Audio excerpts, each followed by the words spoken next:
What even is this abomination of a motorcycle? Some people say it's a cruiser, other people say it's a naked bike, and there is even a small group of people that say that this is a scooter. Let's find out if maybe this is something totally different after all, because in my opinion this could be the best commuter motorcycle and also maybe the best automatic motorcycle on the market.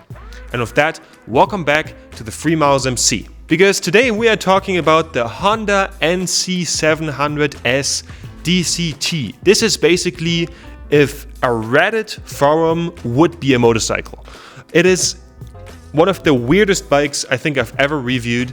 It has a parallel twin engine with 700cc, which now sounds like quite a lot, but it results in a very mild power figure of 48 horsepower in the European Union and 51 horsepower in America and 63 newton meters of torque, and that out of 700cc. Why is that? That is because the 700cc engine is a car engine of a Honda Jazz cut in half to basically make for a very fuel efficient machine at the end of the day.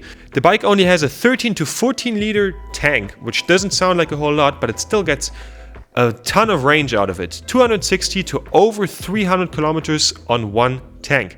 And on top, this motorcycle has a huge luggage space of 21 liters where the tank would be. Pretty weird, and the engine is like down low, like on a scooter, which is pretty wild. So this is a very wild combination. And not to forget about the star of this motorcycle, its dual clutch system. This bike has 6 gears that are being operated completely automatically with a dual clutch setup, with the gears being paired up into pairs of 1, 2, 3, 4, and 5, and 6. Always with basically the 2 clutches holding 1 gear ready for you to shift into, or the machine to shift into. And I'm very curious how this is going to ride on a motorcycle, because automatic bikes are always a bit of a tricky topic, as you also have a different driving dynamic compared to a car, and automatic transmission can be a bit difficult on a motorcycle and sometimes even dangerous. Let's see how Honda's DCT system works, and we're also going to see how much bike you're actually getting, as this bike is from 2013, used to be $8,000 new, and is on the used market around $2,600, and pretty decent deal for that kind of money. So let's get it on the road.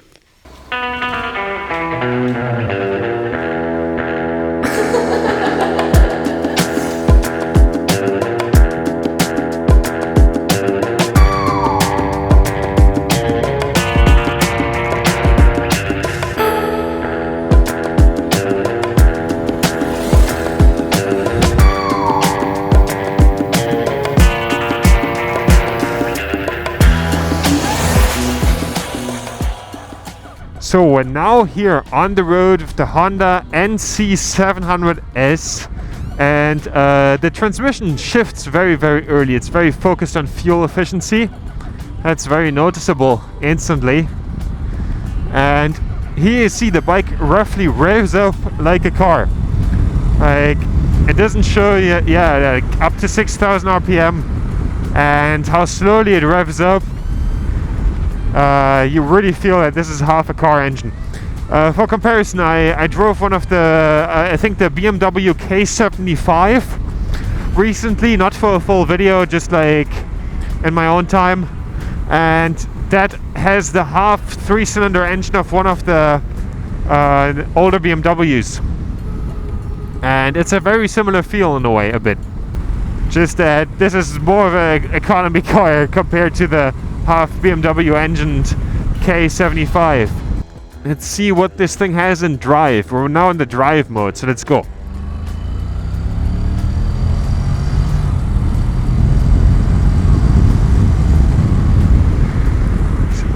So I think that was, from the shifting, relatively solid. That's I don't think you as a motorcycle rider can particularly outshift this thing. Except that it shifts down every once in a while because it wants you to be economic. But we will be trying out the sport mode in a minute as well. Let's see how we can actually shift with the... Oh yeah, you can nicely shift down with the paddle shifters. That's nice, and it stays in gear as well. So the paddle shifters work well. Now in 4th gear, Now it starts to shift on its own again. The 160 rear tire also does a really good job, because with the 160 tire you don't have to work the bike as much, and it just goes through the turns. And that is pretty nice. Whoop-a-la. The suspension handles the bumps here fine. Here we have neutral. This is now neutral. Then here we have drive, and now we get into sport. So now we're in sport mode. So let's go and let's see what sport mode has to offer.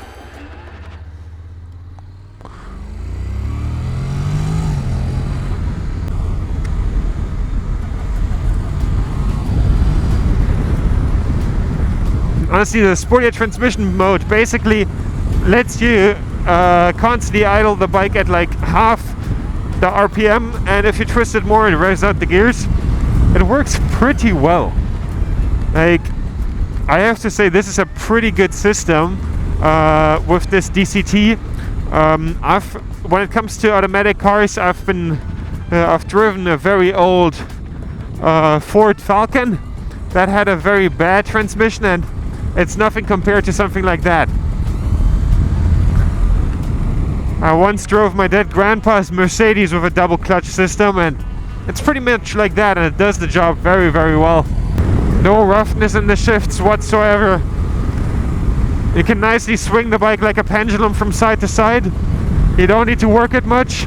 The only thing that's a bit odd are the handlebars. The handlebars feel a bit odd, but they're pretty comfortable. I think the handlebars are where people... let's shift down here. Yeah, third gear, let's go!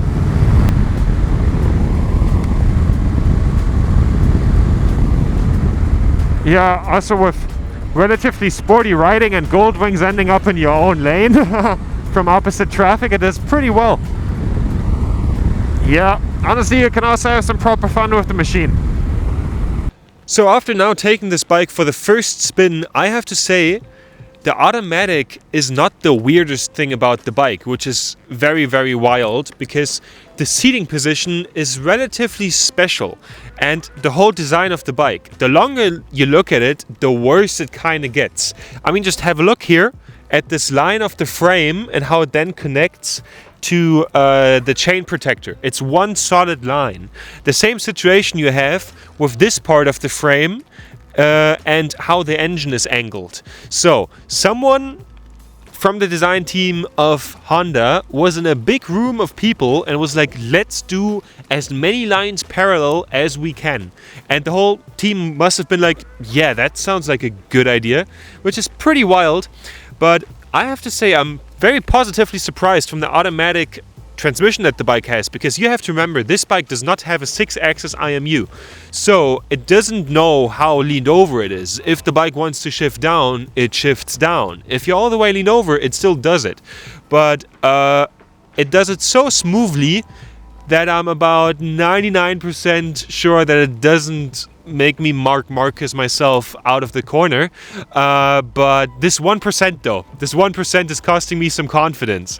But apart from that, the bike is pretty confidence inspiring, and you can actually ride it pretty hard. We're now on wet road, 10 degrees and new tires. That's why I've been a bit careful, but if you would want to, you could really hammer this thing through the turns until that 1% of, oh, maybe you want to be in third gear comes in. But we will continue to push it over the day, and let's see how that goes, and let's see what we will more find out about this bike's automatic transmission.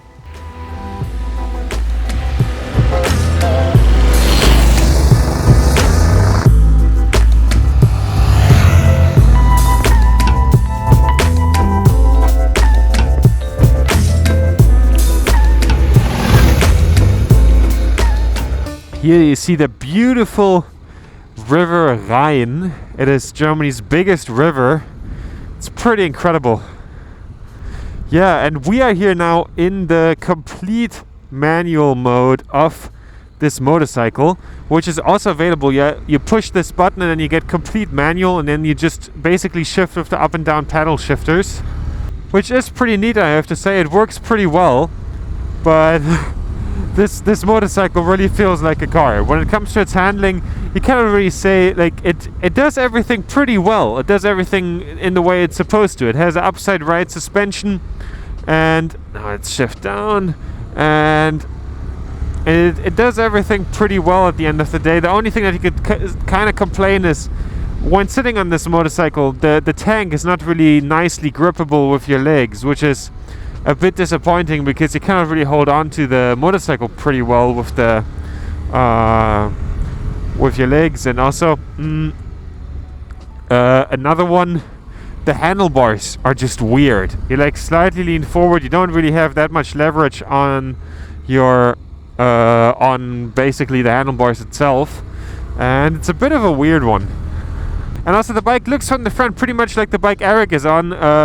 We will talk to him in a minute, and it pretty much looks like the CB125F from the front as well, so it's kind of an odd design after all. Honestly, I'm a bit unsure why anyone would choose this over a scooter. I mean, it has character, it definitely does, because it's an odd little thing. Like, I like it. It's definitely quite cool. Also, the way it looks, like literally, it looks very normal when you're very close to it. But the farther you get away, the weirder it starts looking. But like, not necessarily in a bad way. And the dual clutch system, I have to say, works very well. Like, while I now was on the bike misshifted one single time. And that was the typical automatic car issue. When you're on a steep mountain, shifting into a gear that is a bit too high for a mountain that you're currently going up. But like, apart from that, no issue whatsoever. And I think for now on the used market, for $2,600, it's a pretty good package. It's pretty cool. It's just odd, but it's cool. It has its own little appeal. We were earlier talking, and we kind of came to the agreement. This is the Pontiac Aztek of motorcycles. It's very weird looking shape. I think comes from the frame, because it shares a frame also with a cruiser, and yeah, the bike in total is 2 meter 19.5 centimeters long. That's insane. Yeah. So we're back now from riding the Honda NC700S, and I wanted to give a short attention to my hoodies. My merch is online, and it's a great way to support the channel. And yeah, we're now back here in Eric's garage, and he was so nice to give me this amazing bike. You guys already know him from the Honda CB125F adventure bike build type video. So yeah, welcome back. And we earlier had to put in the rear wheel again, and it was a bit complicated, and we cursed quite a lot. Are there any, like, how is it to work on the bike? Is you doing all the work yourself? Well, since I do all the work myself, I can say that this bike is overall pretty good to work on. I expect a few bits and bobs, like changing the spark plugs. You have to fully remove the radiator, so which means draining the coolant. And to remove the rear wheel, yeah, well, since this bike has a parking brake, you have to remove the parking brake caliper, which I sometimes forget, which makes the wheel go nowhere. It will stay in place. So pulling it out, putting it back in, it's I don't want to say it's a nightmare, but it's really bad, because something always gets nudged in between something else. Something shifts side to side, so that never really works the way I want it to be. It's possible to do. I mean, it worked again, but it's overall this bike is good to work on, but a few things that I just listed are just bad. I mean, I was there when we did the whole wheel situation, and it was actually not that complicated. It was just like really shit to like move in the right way. It was just like makes you creative with curse words. Let's say it like that. And brings me to the really weird next point. This bike is so odd, but it has so much character in a very weird way. It's kind of like the Pontiac Aztek of motorcycles. And this like the one point where that you already mentioned, where it's like super obvious, this bike has a parking brake. And many big bikes maybe have a parking brake, you know, big heavy bikes, but like usually the one where you press like a button. Other automatic bikes or maybe some electric bike. No, this thing has a cable handbrake, like a 90s Ford Fiesta. Like the whole thing, you pull it up and it does the click, click, click noise, and you need to basically push a button to put it back in. And that is so wild, and I think it's because they took the electronics of the Honda Jazz and they just, it was cheaper, right? Or I just simply forgot to talk about the okay. parking brake, because most DCUs which are on cars need the support of a parking brake if it's an automatic, and they just probably simply forgot about it. That's what I have been told, at least. This bike needs a parking brake to work, basically. That's in general pretty wild, and it has so many other weird little bits and pieces, like the whole way that the bike is shaped just looks so wild to me. But at the same time, with this very long frame and it kind of this cruiser naked bike-ish look, it still handles pretty nicely. It's not something special handling wise, but it does the job. Basically, getting the job done is the thing that you can describe this motorcycle with pretty well. In general, I mean, we talked now, and you are a guy who like rode all kinds of different bikes, super sports, supermotos, adventure bikes. How on earth did you end up with this bike? Like, what was like, oh yes, I need to buy this? It's actually pretty simple. I was thinking about something different, and I remembered by a friend. Well, he rides a Honda DCT bike in Africa Twin. I was like, oh well, I gotta try something like that too. And the only thing that I just realized is I don't have the Africa Twin money, so I was looking for the cheapest DCT bike in Germany. And that is this bike. I tried something else. I wanted to try something very different, and I'm happy. And honestly, I have to say, we earlier talked a bit about the lack of electronics, that the bike doesn't have like a 6-axis IMU or anything like that. It has standard ABS and stuff, right? But like, even without the 6-axis IMU, the DCT does the job very, very decent. Like, it's good. It's there's not much to complain about. I mean, there are split opinions on automatic bikes. It can have some advantages for commuting, especially if you're like riding regularly into the city. We now did not ride through any cities really because we're in the middle of nowhere. But yeah, you owning the DCT bike, not close to any kind of commuting stuff. But yeah, I think this is most likely a pretty cool bike to commute with, and compared to other scooters that you could buy for the same amount of money, this is basically doing the same thing with more fun on the side of the tire if you take the bike somewhere else, and also the bike is just cooler than a scooter. It's cooler than a scooter.